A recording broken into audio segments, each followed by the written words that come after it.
Everyone, सो आज वाली class में हम पढ़ना सीख रहे हैं ऑक्सीडेशन नंबर या फिर ऑक्सीडेशन स्टेट किसी भी सेंट्रल मेटल एटम या फिर मेटल आयन की हम कैसे निकालते हैं। ठीक है, अब ऑक्सीडेशन स्टेट होती क्या है, तो ये हमने बचपन में सबने पढ़ा होता है। ऑक्सीकरण संख्या 9, 10, 11, 12 में लगभग हम देख लेते हैं ये टर्म कि ऑक्सीकरण संख्या क्या होती है। तो जस्ट ऑक्सीकरण संख्या की अगर मैं नॉर्मल लैंग्वेज में बात करूँ ना, तो अगर मेरा कोई मेटल है, मेटल क्या करता है, इलेक्ट्रॉन्स डोनेट करता है। ठीक है, और जो हमारे नॉन मेटल होते हैं वो क्या करते हैं, इलेक्ट्रॉन्स को एक्सेप्ट करते हैं। तो ये क्या दिखाता है, ये हमारा किसी भी एटम के ऊपर अगर कोई चार्ज है तो ये दिखाता है कि उसने किसी को इलेक्ट्रॉन्स दिए हैं या इलेक्ट्रॉन्स लिए हैं। तो ये it is just a number जो हमें ये बताएगा कि उस एटम ने किसी के साथ बॉन्ड बनाने में अपने कितने इलेक्ट्रॉन्स को दिया है। तो ये क्या होती है, उसकी ऑक्सीडेशन स्टेट। जैसे अगर मैं एस ब्लॉक की बात करूं, अगर हम हाइड्रोजन या फिर लिथियम को देखें तो उनके आउटरमोस्ट शेल में क्या होता है, 1 इलेक्ट्रॉन्स प्रेजेंट होता है। तो वो अपने 1 इलेक्ट्रॉन्स को दे के क्या करते हैं, स्टेबल स्टेट में पहुंच जाता है, इनर्ट गैस की कॉन्फ़िगरेशन में पहुंच जाते हैं। यही तो होता है ना। तो ये क्या होता है, जितने वो इलेक्ट्रॉन्स डोनेट करके अपने स्टेबल फॉर्म में पहुंचेंगे वही क्या हो जाता है, उसका ऑक्सीडेशन नंबर हो जाता है। अब अगर कोई दे रहा है तो वो प्लस का होगा और अगर कोई ले रहा है तो क्या हो जाएगा, माइनस का। अगर हम एस ब्लॉक में एल्कली मेटल्स की बात करें, मृदा धातु, क्षारीय धातु की बात करें, तो क्षारीय धातु की क्या होती है, 1 होती है, क्योंकि +1 होती है। क्यों, क्योंकि देखो सिंपल सी बात करते हैं, हाइड्रोजन, लिथियम, सोडियम, इन सब की कॉन्फ़िगरेशन क्या होती है, जनरली लिख दूँ तो NS1 होती है। तो ये क्या कर सकते हैं, अपना एक ही इलेक्ट्रॉन दे सकते हैं, NS0 प्लस इलेक्ट्रॉन ऐसा हो जाएगा ना।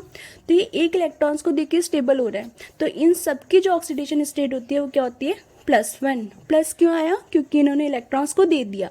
इसी तरीके से अगर हम बात करें FCl, Br, I, ये सब क्या है, हेलोजेंस हैं।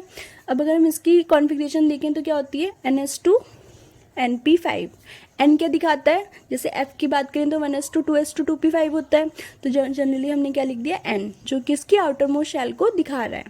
अब इसके पास ऑक्टेट कंप्लीट करने के लिए कितने की कमी है, 1 इलेक्ट्रॉन्स की कमी है ना।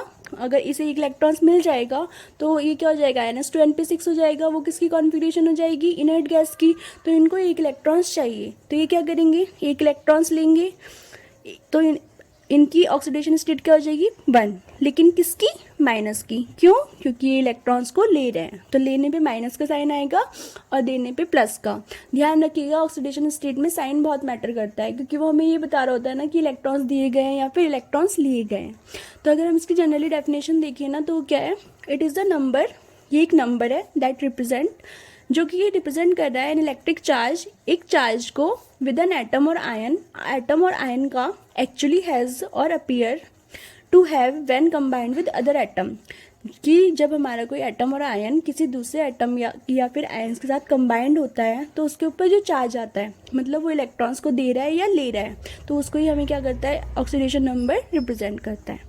ठीक है, तो ये तो हमसे कभी कोई नहीं पूछता ऑक्सीडेशन स्टेट क्या होती है, हमसे पूछते हैं कि ऑक्सीडेशन स्टेट को कैलकुलेट करना। ठीक है, तो जनरली क्वेश्चन क्या होता है, how to calculate oxidation state of central metal atom or ion. हमें पता है कोऑर्डिनेशन कंपाउंड्स में हमारे क्या होते हैं, एक सेंट्रल मेटल एटम होते हैं और एक होते हैं लिगेंड्स। तो सेंट्रल मेटल एटम क्या करते हैं, पहले से ही इलेक्ट्रॉन्स डोनेट करके बैठे हुए होते हैं, इलेक्ट्रॉन डेफिशिएंट होते हैं, तो वो क्या करते हैं, लिगेंड्स के साथ कोऑर्डिनेट बॉन्ड बनाते हैं। तो यहाँ पे बॉन्ड बन रहा है ना, तो हमें ये देखना है कि जो हमारा सेंट्रल मेटल एटम है वो कितना ज़्यादा इलेक्ट्रॉन डेफिशिएंट है, क्योंकि लिगेंड्स इलेक्ट्रॉन्स देगा ना, तो लिगेंड्स तो इलेक्ट्रॉन रिच होगा।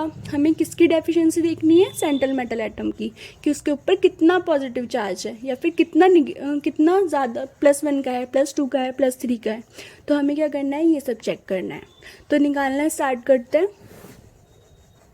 एक चीज़ ध्यान रखो, अगर आपको कोई ऐसा कंपाउंड दिख रहा है तो यहाँ पे क्या है, हमें कोई चार्जेस नहीं दिख रहे हैं, तो ओवरऑल इक्वल्स टू में हम क्या रखेंगे, 0 रखेंगे।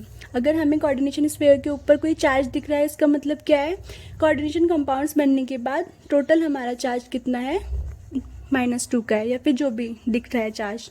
तो हमें जिस भी मेटल की ऑक्सीडेशन स्टेट निकालनी होती है, सबसे पहले हम क्या करते हैं, उसको x मान लेते हैं। यहाँ पे हमारा प्लेटिनम मेटल है ना, तो हमने प्लेटिनम को क्या मान लिया, x मान लिया।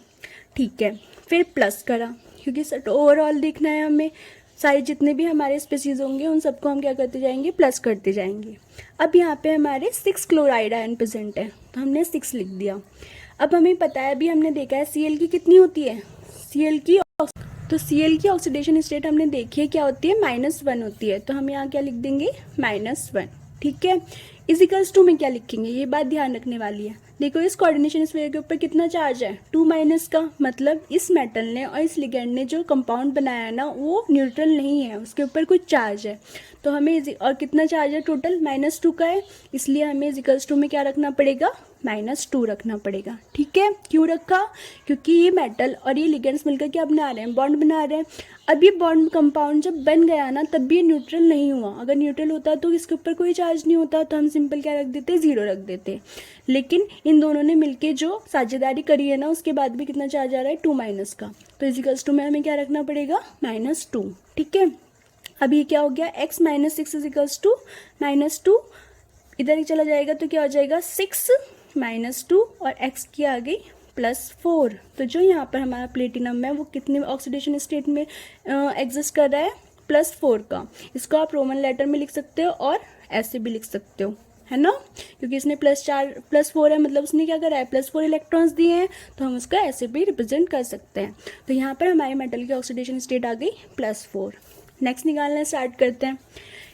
देखो ये क्या है, पोटेशियम। यहाँ पे क्या होता है, हाइड्रोजन, लिथियम, सोडियम, पोटेशियम ही आता है। इन सब की ऑक्सीडेशन स्टेट कितनी होती है, +1 की। तो यहाँ पे हमारे 4 है ना, तो क्या कर देंगे, 4 × +1, ठीक है। और फिर प्लस Fe है, Fe क्या होता है, हमारा मेटल है, इसकी ऑक्सीडेशन स्टेट हमें निकालनी है, तो इसको मान लिया X प्लस। अब यहाँ पे कितने Cn प्रेजेंट हैं, 6 है, तो 6 × अब Cn के ऊपर कितना चार्ज होता है, जब मैं आपको लिगेंड की क्लासिफिकेशन बताई थी तो कितना बताया था, -1 का। तो बस हमारे ऊपर जितना भी हमारा किसी लिगेंड के ऊपर चार्ज है वही क्या हो जाती है, उसकी ऑक्सीडेशन स्टेट हो जाती है। तो यहाँ पे इसकी ऑक्सीडेशन स्टेट कितनी हो जाएगी, -1। तो यहाँ पे क्या रख दिया हमने, -1। आप याद कर लेना, Cn-, OH-, F-, Cl-, सबके ऊपर कितना चार्ज होता है, -1 का। तो इनकी ऑक्सीडेशन स्टेट भी क्या होती है, -1 की।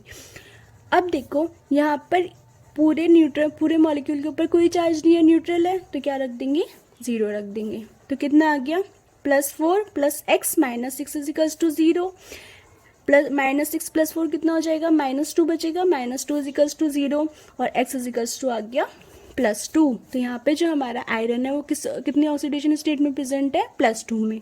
तो हम लिख सकते हैं इसे Fe सिंपल सेकेंड और Fe +2 भी लिख सकते हैं, ठीक है।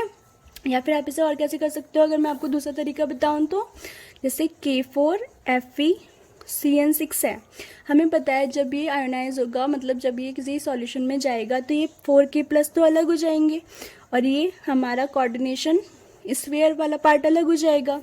अब इस पे प्लस का 4 का चार्ज था तो इस पे भी 4- का चार्ज आएगा, क्योंकि ओवरऑल मॉलिक्यूल हमारा क्या था, इस न्यूट्रल है ना, तो इसलिए जब ये आयोनाइज होंगे तो इक्वल चार्जेस डिस्ट्रीब्यूट होंगे। अब हमें किसकी निकालनी है, हमें तो मेटल की निकालनी है। मेटल कहाँ प्रेजेंट है, हमारा ये प्रेजेंट है, तो इसे मानेंगे X। Cn पे कितना चार्ज होता है, -1 का, -1 लिखा। कोऑर्डिनेशन स्फीयर पे कितना चार्ज है, -4 का, तो x - 6 हो जाएगा equals to -4, x equals to इधर जाके 6 प्लस का -4, x इजिकल्स टू क्या आ गया, +2 आ गया। तो आप ऐसे भी निकाल सकते हो और आप ऐसे भी निकाल सकते हो, ठीक है। नेक्स्ट देखते हैं। अब क्या है, कोबाल्ट है, मेटल है, इसकी निकालनी है, तो x कितने लिगेंड्स हैं, 6 हैं, तो 6 × अब NH3 कैसा लिगेंड होता है, सबसे पहले तो ये पता होना चाहिए। तो NH3 की स्ट्रक्चर कैसे होती है, कुछ इस तरीके की होती है ना। तो क्या आपको इसके ऊपर कोई चार्ज दिख रहा है, इसके ऊपर तो कोई चार्ज नहीं है। कैसा मॉलिक्यूल है, न्यूट्रल मॉलिक्यूल है, मतलब जब इसने बॉन्ड बना लिया उसके बाद इसके ऊपर कोई चार्ज नहीं है। ये सिंपल सा न्यूट्रल मॉलिक्यूल है, जितने पॉजिटिव चार्ज उतने ही निगेटिव चार्ज, यही तो होता है ना सिंपल न्यूट्रल मॉलिक्यूल। तो यहाँ पे क्या है, इसमें न्यूट्रल मॉलिक्यूल है और हमें ध्यान रखना है कि जो भी न्यूट्रल लिगेंड्स होते हैं उनकी ऑक्सीडेशन स्टेट कितनी होती है, 0। तो चाहे हम NH3 की बात करें या फिर H2O की बात करें या फिर ईन की बात करें, थाइलिन डाइअमीन की, क्या था structure, NH2 CH2 CH2 NH2 था ना। कहीं कोई चार्ज दिख रहा है, नहीं दिख रहा, तो यहाँ पे कोई भी चार्ज नहीं है। तो जब भी हमें किसी लिगेंड्स के ऊपर कोई चार्ज नहीं दिखाई दे तो सिंपल हमें उसकी ऑक्सीडेशन स्टेट कितनी ले लेनी है, 0 लेनी है। तो हमें क्या कर दिया, 6 × 0, टोटल चार्ज कितना है कोऑर्डिनेशन स्फीयर पे, +3, तो x + 0 इजिकल्स टू +3, x कितना आ गया, +3। तो कोबाल्ट हमारा +3 ऑक्सीडेशन स्टेट में प्रेजेंट है। ठीक है। नेक्स्ट देखते हैं, फिर से कोबाल्ट है, X मान लेंगे। H2 कैसा लिगेंड होता है, H2 पे कोई चार्ज नहीं होता ना, तो क्या हो गया 0। Cn पे कितना चार्ज होता है अभी देखा है, -1 का होता है। स्ट्रक्चर इसकी क्या होती है, ऐसे करके होती है। N ने तो 3 बॉन्ड बना लिए, Cn का 1 बॉन्ड कम है ना, तो क्या हो जाएगा माइनस का चार्ज हो जाएगा, तो ये हो गया -1। इन इथाइलिन डाइमीन, क्या कोई चार्ज दिख रहा है, नहीं दिख रहा ना, तो ये भी क्या हो जाएगा 2 × 0, किसके इक्वल आ जाएगा +2, क्योंकि +2 क्या है हमारे कोऑर्डिनेशन स्फीयर पे चार्ज है। x - 1 = +2, x = +2 + 1 और x = +3, -1 इधर जाके प्लस हो गया, तो यहाँ पे भी कोबाल्ट किस में है, +3 ऑक्सीडेशन स्टेट में। ठीक है। नेक्स्ट देखते हैं क्रोमियम, इस बार हमारा मेटल क्या है क्रोमियम, X मान लेंगे। अभी देखा है NH3 कैसा मॉलिक्यूल है या फिर कैसा लिगेंड है, न्यूट्रल है, तो 3 × 0, 3 NH3 थे, 3 लगा दिया, NH3 का जो ऑक्सीडेशन स्टेट 0 होती है 0 लिख दिया, प्लस Cl की कितनी होती है अभी देखी थी, सबके ऊपर क्या चार्जेज होता है -1 का, तो क्या लिख देंगे -1। क्या पूरे मॉलिक्यूल के ऊपर कोई चार्ज दिख रहा है, नहीं दिख रहा ना, तो इजिकल्स टू में क्या लिख देंगे 0, तो x + 0 - 1 = 0, x - 1 = 0, x = +1, तो क्रोमियम हमारा है +1 ऑक्सीडेशन स्टेट में, और कैसे लिख सकते हैं 1। ठीक है, ऐसे करके हम इसे डिनोट कर देते हैं। तो ऐसे निकालते हैं हम किसी भी मॉलिक्यूल की या फिर किसी भी कोऑर्डिनेशन कंपाउंड में मेटल एटम की ऑक्सीडेशन स्टेट। बस हमें ये ध्यान रखना होता है जो भी उसके ऊपर चार्ज हो वो उसकी क्या होती है ऑक्सीडेशन स्टेट, या फिर वो जितने नंबर ऑफ इलेक्ट्रॉन्स ले रहा है या दे रहा है, सिंपल यही है और कुछ नहीं है। और अगर कोई मॉलिक्यूल हमारा न्यूट्रल है तो उसकी ऑक्सीडेशन स्टेट क्या होती है 0 हो जाती है। ठीक, थैंक यू सो मच।